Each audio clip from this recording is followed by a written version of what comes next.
Halos iisa lang ang tanong nang napag-usapan ng tatlong noontime show sa radio program na DZRH.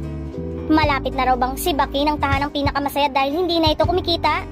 Yan din ang tanong sa ilang taong bahagi ng noontime show at sa ilang taga-tape incorporated. Ang iba ay sinasabing hanggang December 2024 pa ang kanilang kontrata sa GMA7 at hindi raw nila alam kung magkakaroon ng renewal. Nakikita naman daw sa programa nilang punong-puno ito ng commercial load. Ibig sabihin kumikita pa sila.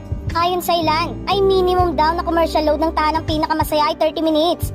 Kapag weekend ay umaabot daw ng mahigit 40 minutes. Kaya parang hindi ka panipaniwalang nalulugi ito. Mas marami pa raw silang commercial kung ikukumpara sa It's Showtime.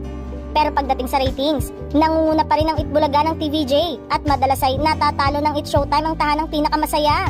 Ang napapansin lang ng marami sa tahanang pinakamasaya parang nagtitipid sila sa pamimigay ng papremyo sa games at kahit sa ipinamimigay sa segment nilang G sa Gedli. Ang dinig kasi, malaki pa ang bayarin nila sa GMA7 at pati sa suppliers.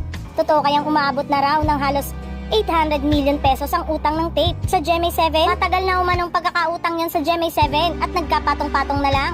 Ibig sabihin, nung panahon pa ng Itbulaga ng TVJ at Legit the Barkads, naipon ang pagkakautang sa GMA7 at sa ilang suppliers. Sabi sa source, hindi naman daw aabot sa ganong halaga kung sa revamp Itbulaga na naging tahanang pinakamasaya ang utang na yon. May ilang suppliers daw na matagal na rin hindi nababayaran. Nagkaroon ba ng ganong problema sa ilalim ng management ni Mr. Tony Toviera? Tinanong nga si Mr. T, ngunit hanggang ngayon ay wala pang sagot umano ito. Nang dahil magmula nang pumutok itong mainit na isyu ng Itbulaga ay tahimik lang siya. Ngayon daw ay sinasambot sila sa mga bayarin dahil sa mga matagal ng utang. Kung ano-ano raw kasi ang mga naglalabasang balita tungkol sa tahanang pinakamasaya. Parang sa kanila raw ang sinisisi. Bakit sila nagkakabaon-baon sa utang? Sana alamin daw muna na matagal na ito at umabot na ngayon sa bagong management. Medyo alarm lang ang GMA7 dahil parang apektado rin ang pre-programming at post-programming sa ratings ng tahanang pinakamasaya.